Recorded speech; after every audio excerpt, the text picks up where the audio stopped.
মন্ত্রীর হস্তক্ষেপে অপারেশন হলো চতুর্থ শ্রেণীর এক ছাত্রের। কথায় আছে, রাখে হরি মারে কে। ঠিক তেমনই ঘটনা ঘটল চুঁচুড়া বিধানসভার দক্ষিণ নলডাঙ্গার সাগর কর্মকারের সাথে। 10 বছর বয়সী সাগর কর্মকার বিদ্যামন্দির স্কুলের চতুর্থ শ্রেণীর ছাত্র। বছর খানেক আগে মায়ের সাথে বাইরে খেলতে গিয়ে মোটর বাইকের ধাক্কায় ভেঙে যায় পা। সেই সময় চুঁচুড়ার অজন্তা সেবা সদর নার্সিংহোমে এসে স্বাস্থ্যসাথী কার্ড দ্বারা অপারেশন করিয়ে পায়ে প্লেট বসানো হয়। দীর্ঘ 1 বছর পায়ের মধ্যে প্লেটটি বসানো থাকার পর প্লেট বের করার জন্য অজন্তা সেবা সদর নার্সিংহোমে এসে জানতে পারেন এই প্লেট বের করার জন্য স্বাস্থ্যসাথী কার্ডে কোনো রকম সুবিধা নেই। এই অপারেশন করতে বেশ খরচ হয়।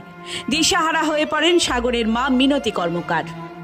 দ্বারস্থ হন চুঁচুড়ার বিধায়ক অসিত মজুমদারের কাছে। সমস্ত কথা শুনে চুঁচুড়ার বিধায়ক মুখ্যমন্ত্রী মমতা বন্দ্যোপাধ্যায়ের কাছে একটি চিঠি লিখে আবেদন করেন ছেলেটির কিছু ব্যবস্থা করার জন্য। আবেদনের কয়েকদিনের মধ্যেই মুখ্যমন্ত্রীর অফিস থেকে চিঠি আসে অজন্তা সেবা সদন নার্সিংহোমে। সেখানে জানিয়ে দেওয়া হয় ছেলেটির অপারেশন সম্পূর্ণ হবে মুখ্যমন্ত্রীর তহবিল থেকে। অবশেষে চিফ মিনিস্টার রিলিফ ফান্ডের ব্যবস্থাপনায় অপারেশন সম্পন্ন হয় চতুর্থ শ্রেণীর ছাত্র সাগরের। সাহায্য পাওয়ার পর সাগরের মা মিনতি দেবী মুখ্যমন্ত্রীকে ভগবানের আসনে বসিয়েছেন এবং চুঁচুড়ার বিধায়ক মুখ্যমন্ত্রীকে ধন্যবাদ জানিয়েছেন। বিকালে খেলতে গেছিল, হঠাৎ রাস্তাতে এপারে রাস্তাতে ক্রস করতে গিয়ে হঠাৎ একটা বাইক এসে আমার ছেলেকে পায়ে ধাক্কা মেরে বেরিয়ে যায়। উনি কাজ দেখতে পাই না, উনি বেরিয়ে গেছিলেন। আমার ছেলে রাস্তায় পড়েছিল। ওখান থেকে আমিও ছিলাম সঙ্গে। আমি এপারে পড়ে আছি, আমার ছেলে রাস্তায় ধাক্কা মেরে বেরিয়ে চলে গেল। তো এই অবস্থাতেই চুঁচুড়া হাসপাতালে ভর্তি করেছিলাম। প্রথমে চুঁচুড়া হাসপাতালে কিছু সেভাবে 3 দিন আমার ছেলেকে ওখানেই ফেলে রেখেছিল। কোনো সুযোগ সুবিধা দেয়নি, ব্যথার ওষুধ দিয়ে রেখে দেওয়া হয়েছিল। তো সেখান থেকে কি আপনি এই নার্সিংহোমে নিয়ে এসেছিলেন? হ্যাঁ, আমাদের এক দাদার হাত ধরে এখানে নার্সিংহোমে এসেছিলাম। তখন কি স্বাস্থ্যসাথী কার্ডে অপারেশনটা হয়েছিল? তখন স্বাস্থ্যসাথী কার্ডে অপারেশনটা হয়েছিল, কিন্তু পরবর্তীকালে 1 বছর পর যে প্লেটটা বসানো হয়েছিল পায়ে, সেটা আর পরবর্তীকালে অপারেশনটা হয়নি। মানে কি স্বাস্থ্যসাথী কার্ডে প্লেটটা বার করা যায়নি? না, প্লেটটা বের করা যায়নি। তার জন্য আমরা আমাদের এখানকার বিধানসভার দাদার কাছে গেছিলাম, মানে বিধায়কের দাদার কাছে গেছিলাম। উনি চিঠি লিখে দিয়েছিলেন। ওই চিঠি নিয়ে আমরা নবান্ন দিদির কাছে পাঠানো হয়েছিল। দিয়ে ওখান থেকে আমরা ত্রাণ ব্যবস্থা পেয়েছি। ছেলের অপারেশন হয়েছে, ভালো আছে এখন ছেলে আমার। কি বলবেন এই মুখ্যমন্ত্রীর এত সুন্দর এই পদক্ষেপের জন্য?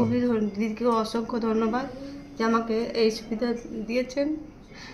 এরকম উপহার সবারই পাচ্ছে, আমিও উপকৃত হলাম। দিদি জয় হোক, দিদি ভালো থাকুক, দিদি এরকম কল্যাণ করতে থাকুক। তার গার্জিয়ান নিয়ে আমার কাছে এসেছিল যে স্বাস্থ্যসাথী কার্ডে তার যে অপারেশন হয়েছে ভেতরে প্লেট আছে, এই প্লেটটা সরানো যাবে না স্বাস্থ্যসাথী কার্ডে। আমি চিফ মিনিস্টারের কাছে লিখে দিয়েছিলাম এবং বাংলার মুখ্যমন্ত্রী তিনি তো মানবিক, তিনি দল মত কিছুই দেখেন না। এবং আমরাও যারা এমএলএ তার নির্দেশে কোনো কিছুই আমরা দেখি না, কে সিপিএম, কে কংগ্রেস, কে তৃণমূল, কে বিজেপি। মানুষ আমাদের কাছে এলে যেটা করা সম্ভব আমরা করে দিই। আমি সেইভাবে তার চিঠি চিফ মিনিস্টারের ডিপার্টমেন্টে করে দিয়েছিলাম এবং চিফ মিনিস্টারের ডিপার্টমেন্ট থেকে অজন্তা নার্সিংহোম আমার শহরের, সেখানে চিঠি আসে এবং তারা ওই বাচ্চাটার অপারেশন করে সাকসেস হয় এবং চিফ মিনিস্টার রিলিফ ফান্ড থেকে টাকা পায়। আমি ঈশ্বরের কাছে, আল্লাহর কাছে প্রার্থনা করি বাচ্চাটা সুস্থ হয়ে বড় হোক, জীবনে প্রতিষ্ঠিত হোক। আর বাংলার বর্তমান মুখ্যমন্ত্রীর মতো এই মুখ্যমন্ত্রী আমাদের জীবদ্দশায় তিনি যাতে বাংলা শাসন করে যান। সবাই ভালো থাকবেন, নমস্কার। Bureau report, Hooghly Times.